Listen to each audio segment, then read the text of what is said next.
Finagri, c'est une activité organisée chaque année par le réseau AgriProFocus Mali, alors qui est en sa 7e édition cette année, où j'ai eu l'honneur de faire le discours d'ouverture au nom du ministère.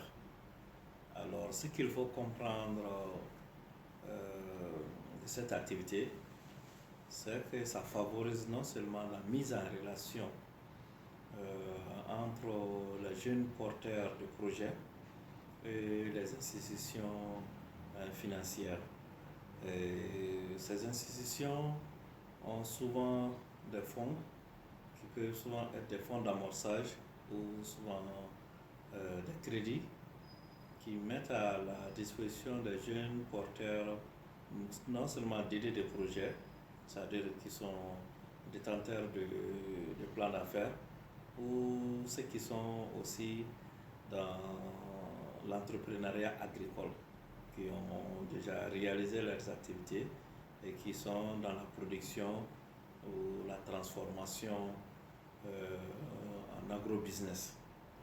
Alors chaque année, comme cette année vient de le faire, ils invitent les jeunes porteurs de projets. Ils font ce qu'on appelle les B2B, c'est-à-dire la mise en relation entre porteurs de projets et aussi les institutions, soit des microfinances ou des banques, ou soit même des business angels qui ont de l'argent, qui veulent aider d'autres jeunes à être comme eux. Ok, l'entrepreneuriat jeune agricole, non seulement, je dirais, transversal, mais c'est beaucoup pertinent dans tout ce qui est essence de l'entrepreneuriat. Si on regarde l'entrepreneuriat agricole, en commençant par d'abord la production agroalimentaire, vous allez avoir un jeune qui va cultiver ou qui va faire du maraîchage ou qui va faire de la pisciculture ou de l'aviculture ou autre domaine agricole. Non seulement il va produire, il va créer dans cette production des revenus supplémentaires, il va aussi créer de l'emploi. Même si c'est l'auto-emploi, c'est-à-dire son propre emploi, mais au-delà, il peut créer d'autres emplois. Mais au-delà de l'emploi, il peut vendre ses produits pour se faire des revenus.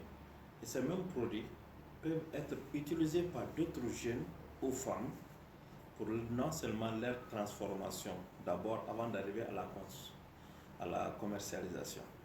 Donc la transformation aussi va créer ses revenus, aussi son propre emploi. Et au-delà de cette transformation, il y a ce qu'on appelle la commercialisation. Et la commercialisation à son tour va créer son petit emploi et aussi un revenu supplémentaire. Mais au-delà de la commercialisation, il y a tout ce qui est lié à la logistique, c'est-à-dire au transport de ces produits fabriqués ou semi-fabriqués vers le marché. Il y a aussi tout ce qui est communication autour de ces produits déjà fabriqués ou en cours de fabrication ou de transformation. Il y a tout ce qui est aussi les services, c'est-à-dire on peut recruter des jeunes pour la gestion, pour le marketing, la tenue de la comptabilité en général ou même la vente. C'est-à-dire tout ça, à tous les niveaux de cette chaîne, il y a des emplois qui sont créés, mais aussi des revenus qui sont fructifiés, c'est-à-dire des nouveaux revenus qui sont créés, qui vont non seulement renforcer l'économie, mais ça va aussi renforcer même le social. Et c'est social, en parlant de social, c'est la création de l'emploi, c'est la création de tout ce qu'on appelle convivial, des relations entre personnes humaines, entre familles, entre amis, jeunes. Tout ça là sera favorisé par cette chaîne. C'est ce qu'on appelle en un mot l'agrobusiness. Parce qu'on comprend de la terre, comme on aime le dire, de la fourche à la fourchette. Il y a réellement toute une chaîne de création d'emplois, de création de revenus de stabilité sociale, ainsi de suite. Ça touche, je l'ai dit, un moment transversal, ça touche tous les domaines. Ça touche le domaine de l'investissement d'abord, ça touche le domaine de la création d'entreprises, ça touche le domaine de la création d'emplois, ça touche le domaine de la commercialisation, ça touche même le domaine de l'industrialisation, en parlant de semi-industrie, en parlant de la transformation agroalimentaire jusqu'aux grands industriels.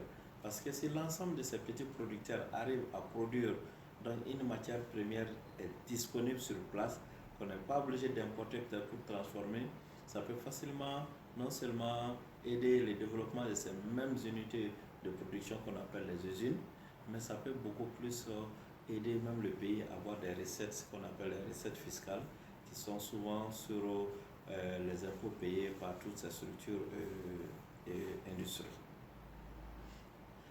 Alors le conseil que je donnerais aux jeunes, c'est d'oser, oser entreprendre. Parce que je peux comprendre qu'un jeune ait fait plusieurs années sur le banc, avoir son diplôme, chercher de l'emploi salarial, ne pas trouver, ça c'est une chance.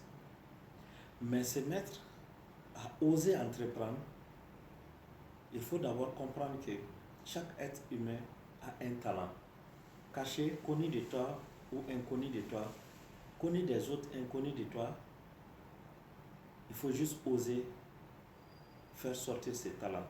Et ces talents, souvent c'est dans des doigts, souvent c'est dans des attitudes. Et quand tu le fais sortir, ça te permet de créer ton propre emploi. Et je le dirais juste d'oser entreprendre, c'est-à-dire d'oser venir vers l'entrepreneuriat agricole. Que ce soit la production agricole, je parle d'agricole A avec grand A, parlant de pêche, d'élevage, de maraîchage. Et je parle aussi de l'agroalimentaire, de la transformation.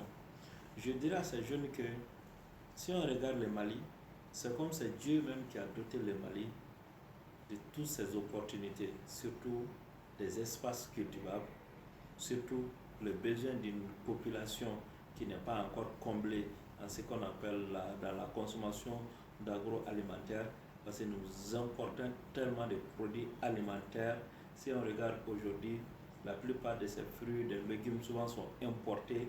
Ça veut dire qu'il y a encore le besoin qui est là. Malgré la production nationale, il y a ce besoin qui est là.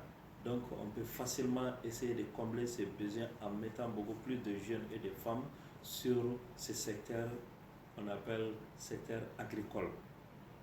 Et non seulement ça va créer des emplois, mais ça va aussi créer une stabilité de notre pays. Parce qu'il faut savoir que quand on est à la quête d'un emploi salarial, ça reste une question de chance souvent, de compétition très serrée, d'autres relations amicales, parentales ou autre chose. Mais quand on est à la recherche, par exemple, de financement ou d'idées d'entreprise, c'est sa propre compétence qui est réellement mise en jeu et son engagement. Certains sont souvent de grands intellectuels, des gros diplômes, mais ils n'ont pas cette capacité de vouloir créer ou de pouvoir créer une entreprise ou de réfléchir à une idée d'entreprise.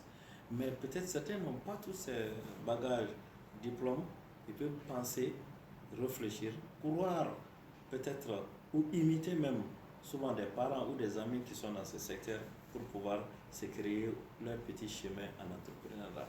Alors si les jeunes osent aller, je me dis que c'est justement ça serait non seulement leur chance de réussite, mais aussi ça va être une grande chance pour le Mali et pour la stabilité du pays.